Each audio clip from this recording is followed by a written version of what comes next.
नमस्कार, capital TV देख रहे हैं आप। मैं हूं आपके साथ पूजा। ब्रेकिंग नाउ में बड़ी खबर आपको बता रहे हैं। कल लोकसभा चुनाव के नतीजे आएंगे, पर उससे पहले ही दिल्ली के मुख्यमंत्री अरविंद केजरीवाल ने तिहाड़ जेल में समर्पण कर दिया है। कल शाम को ही अरविंद केजरीवाल दोबारा तिहाड़ पहुंच चुके हैं, लेकिन लोकसभा चुनाव के नतीजों को लेकर अरविंद केजरीवाल ने एक खतरनाक प्लान बनाया है। दरअसल जेल में सरेंडर करने से पहले अरविंद केजरीवाल ने बैक टू बैक कई मीटिंग की है, बैठकें की है, पीएससी की बैठक की है, अपने कार्यकर्ताओं के साथ बैठक की है, अपने मंत्रियों के साथ बैठक की है और बैठक में यह रणनीति बनाई गई है कि कैसे 4 जून यानी कि जब नतीजे आएंगे कल के दिन को कैसे खतरनाक तरीके से तब्दील किया जाए। एक साजिश रची गई है। तो क्या कुछ हुआ है केजरीवाल की मीटिंग में लोकसभा चुनाव के नतीजों को लेकर,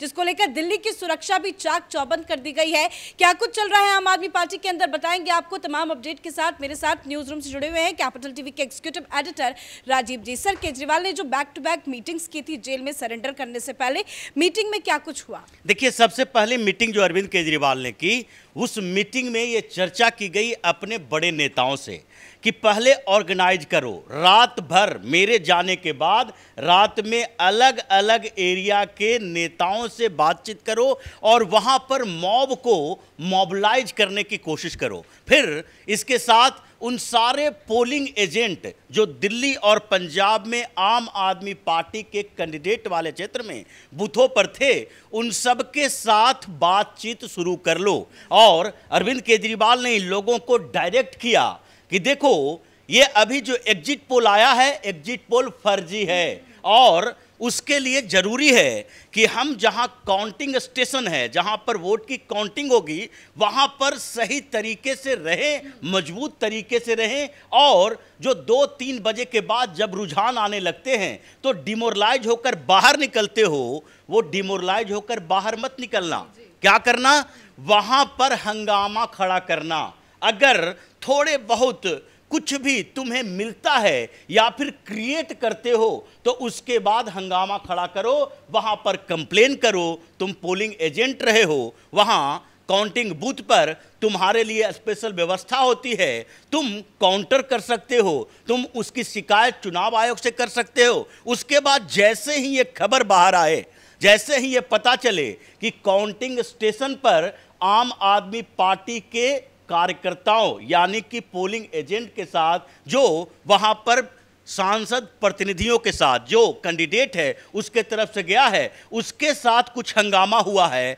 तो बाहर में फिर जो कार्यकर्ता हैं बैठे हुए अलग अलग विधानसभा क्षेत्रों में, लोकसभा क्षेत्रों में, दिल्ली से पंजाब तक, वहां पर हंगामा क्रिएट करना शुरू किया जाएगा। और ये इतना हंगामा करो कि उसके बाद काउंटिंग रुकवाने की जरूरत पड़ जाए, ऐसा क्रिएट करना है माहौल। क्योंकि जो नतीजे हम लोग एक्सपेक्ट कर रहे थे वो नतीजे नहीं आए हैं। न दिल्ली से एग्जिट पोल में आम आदमी पार्टी को कोई सीट मिलती दिखाई पड़ रही है और पंजाब में जो ये 13 सीटों की बात कर रहा था, वहां से 2 से 4 सीट बताई जा रही है, जिसमें भी अभी कंफ्यूजन है। तो दोनों जगह के नेता इसमें शामिल हुए थे, केवल दिल्ली के नेता नहीं थे। इसलिए जब देखिए सरेंडर करने जा रहा था तो भगवंत मान को पंजाब से दिल्ली आने की क्या जरूरत थी? ये तो एक मीटिंग की बात थी कि पंजाब में भी तुम्हें वही करना है। भले ही सरकार हमारी है, लेकिन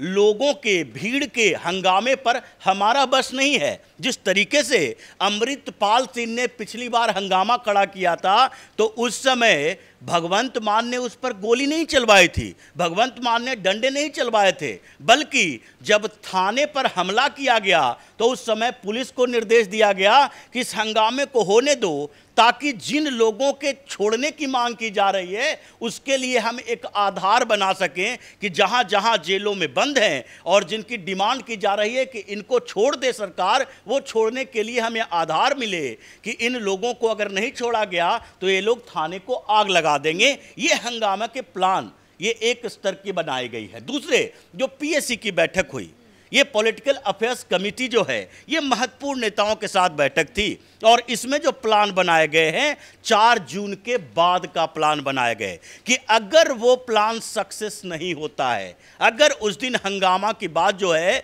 वो आईबी की रिपोर्ट में भी है, अमित शाह को भी बताया गया है, सिक्योरिटी व्यवस्था भी टाइट होगी, जहां जहां काउंटिंग हो रहा है स्ट्रांग रूम के बाहर ऐसे ही पुलिस बल तैनात किए जा रहे हैं और दिल्ली में हमारी सरकार तो है, पुलिस हमारी नहीं है, तो हो सकता है यहां पर उतना हंगामा ना हो सके, लेकिन पंजाब में अगर हुआ भी तो इसके आगे की प्लानिंग हम क्या करेंगे। इसके लिए पीएसी की जो बैठक हुई उसमें जिम्मेदारियां दी गई, महत्वपूर्ण नेताओं को जिम्मेदारी दी गई, जिसमें दिल्ली के सरकार चलाने की जिम्मेदारी जो थी वो कि ओवरऑल गवर्नमेंट के फंक्शनिंग कैसे होगा, कैसे हम सरकार और एलजी के बीच टकराव को और आगे बढ़ाएंगे, अगले विधानसभा चुनाव तक ऐसी व्यवस्थाएं कर दो कि यहां पर लोगों को इतनी समस्याएं हो जाए कि पता लगे कि भारतीय जनता पार्टी की केंद्र सरकार और एलजी मिलकर दिल्ली के लोगों के जिंदगी को जहन्नुम बना रखा है। और इसके लिए सौरभ भारद्वाज और अतिशी मरलेना को चुना गया है कि तुम दोनों मिलकर दिल्ली के गवर्नमेंट के ओवरऑल फंक्शनिंग के बारे में ध्यान दोगे, जो जिम्मेदारी अरविंद केजरीवाल की थी। अरविंद केजरीवाल के पास कोई पोर्टफोलियो तो नहीं है, लेकिन फिर भी वो चीफ मिनिस्टर है, इसलिए कि पूरे ओवरऑल जो सरकार चलती है उसमें सारे मंत्रालयों के बीच कोऑर्डिनेट करना, किस मंत्रालय में कौन सी फाइल जाएगी इसको देखना, कौन से मंत्रालय कौन सा काम करेगा इसे देखना, ये सारी जिम्मेदारी अब इन 2 नेताओं को दी गई है। फिर एक और बैठक की गई अकेले में, क्योंकि अरविंद केजरीवाल चीफ मिनिस्टर के साथ साथ वो नेशनल कन्वेनर भी है आम आदमी पार्टी का, और वो जिम्मेदारी अपने सबसे करीबी व्यक्ति को वो देना चाह रहा था उसके लिए कि आगे जो होगा वो तो देखा जाएगा, लेकिन 4 जून के नतीजों के बाद आम आदमी पार्टी ने अगर हंगामा नहीं किया तो उसके बाद ये बैकफुट पर आ जाएगी। लोग समझने लगेंगे कि आम आदमी पार्टी अब धीरे धीरे कमज़ोर हो रही है, और जो हम पंजाब में या दिल्ली में आम आदमी पार्टी और कांग्रेस के अलावा जो विकल्प देखते थे कि इनके कुछ नहीं होगा, वो विकल्प के तौर पर भारतीय जनता पार्टी के साथ जुड़ने लगेंगे। और इसलिए ये पूरी जिम्मेदारी जो दी गई वो संदीप पाठक को दे दी गई कि संदीप पाठक अभी मीडिया में इतना एक्टिव नहीं है, वो पार्टी के संगठन में काम भी करेगा तो अरविंद केजरीवाल के लिए करेगा, क्योंकि अरविंद केजरीवाल के लिए उन्होंने जो कैंपेन शुरू किया, उन्होंने संदीप पाठक ने जो स्ट्रेटजी बनाई थी वो अरविंद केजरीवाल के कहने पर बनाई थी। अरविंद केजरीवाल ने उसके लिए एक नियुक्त किया था संदीप पाठक को और पैसे लेता था, वो ऑफिस बियरर की तरह काम करता था, इसलिए उस पर भरोसा किया जा सकता है। फिर दुर्गेश पाठक के साथ एक अलग मीटिंग की गई और अरविंद केजरीवाल ने कहा कि एमसीडी की जिम्मेदारी तुम्हारी है, तो एमसीडी के अंदर जितने कारपोरेटर है वो नीचे के स्तर पर जुड़ा रहता है, और जो कारपोरेटर अपने अपने मोहल्ले में जितना लोग हो सके वो इकट्ठा करके रखे कि एक व्हाट्सएप मैसेज, एक कॉल से सब लोग अपने मोहल्ले में इकट्ठा हो जाएं, पार्क के पास हंगामा करें, जहां जहां ऐसी स्थितियां दिखाई पड़े, जहां भारतीय जनता पार्टी के लोग जश्न की तैयारी कर रहे हैं, उन जश्न के साथ टकराव की स्थिति लाओ, ताकि ये दिखाई पड़े कि आम आदमी पार्टी इस लोकसभा चुनाव के परिणाम के बाद दिल्ली के अंदर कमजोर नहीं हुई है, बल्कि अभी भी सीधी टकराव करने की स्थिति में है। ये सारा का सारा आइडिया ये जो ममता बनर्जी ने पिछले कई सालों से अपनाया था वही अरविंद केजरीवाल कर रहा है कि कैसे हम अपने आप को मजबूत दिखाने के लिए हंगामा खड़ा करें। देखिए, पिछली बार विधानसभा चुनाव हुआ था 2020 में, जब विधानसभा चुनाव अरविंद केजरीवाल ने जीता उसके बाद कुछ दिन के अंदर ही एक बड़ा दंगा नॉर्थ ईस्ट दिल्ली में हुआ था, और उसमें यह बताया गया था कि चुनाव का इंतजार किया जा रहा था। चुनाव से पहले अगर इस गुट के आम आदमी पार्टी के ताहिर हुसैन उसमें मेन कल्प्रिट माना गया, तो ये लोग ये इंतजार कर रहा था कि 8 फरवरी को चुनाव खत्म होगा और उसके बाद जब सरकार बन जाएगी उसके बाद ही दंगे फसाद ये जो हंगामा है उसके लिए प्लानिंग बनाओ। अगर चुनाव से पहले ऐसी प्लानिंग हो गई तो फिर केजरीवाल की सरकार नहीं आएगी, दिल्ली के अंदर ध्रुवीकरण हो जाएगा। और इस आधार पर अभी भी यह किया जा रहा है कि अभी तत्काल में भारतीय जनता पार्टी को हर विधानसभा क्षेत्र में काउंटर करने की कोशिश करो। मतलब सरकार के स्तर पर, पीएससी के स्तर पर, कारपोरेटर के स्तर पर और ओवरऑल संगठन के स्तर पर अरविंद केजरीवाल ये खतरनाक प्लान बना के गया है कि जेल के अंदर से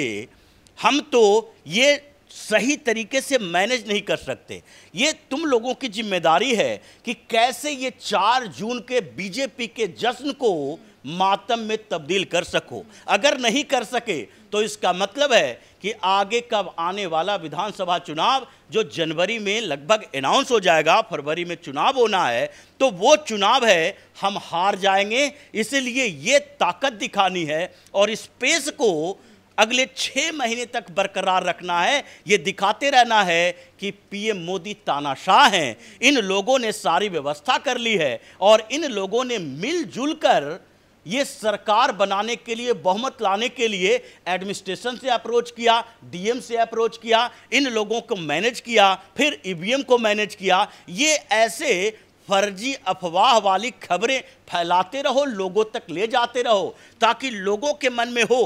कि अरविंद केजरीवाल को मिला तो समर्थन, लेकिन इन लोगों ने ईवीएम में छेड़छाड़ करके जीत दिला दी है। ये खतरनाक प्लान केजरीवाल जेल जाने से पहले बनाकर गया है। लेकिन जो आईबी की रिपोर्ट है, जिस तरीके से दिल्ली में व्यवस्था टाइट है, अरविंद केजरीवाल के इस प्लान के एग्जीक्यूट होने के बाद एक बार फिर दिल्ली में बड़ा हंगामा होगा और दिल्ली सरकार को बर्खास्त करने के लिए भी तैयारी चलती रहेगी। धन्यवाद सर जानकारी के लिए। तो अरविंद केजरीवाल ने खतरनाक प्लान बनाया है और जैसे कि आपको पता है कि सारे एग्जिट पोल भी सामने आ चुके हैं जिसमें एनडीए की बड़ी जीत भी नजर आ रही है और इस हार की बौखलाहट को देखते हुए अरविंद केजरीवाल ने अलग अलग मीटिंग कर लोगों को यह समझाया है कि कैसे नतीजों के दिन या नतीजों के बाद आगे की रणनीति पे किस तरह से काम करना है, किस तरह से अपनी पार्टी की मौजूदगी को दिखाते हुए हावी होना है, माहौल माहौल खराब करना है और जमकर विरोध प्रदर्शन करना है। लेकिन इससे निपटने के लिए एजेंसियां, सुरक्षा बल भी पूरे मुस्तैदी के साथ डटे हुए नजर आ रहे हैं। इस बड़ी खबर में मेरे साथ फिलहाल इतना ही। कैमरा पर्सन अशोक के साथ मैं पूजा, कैपिटल टीवी।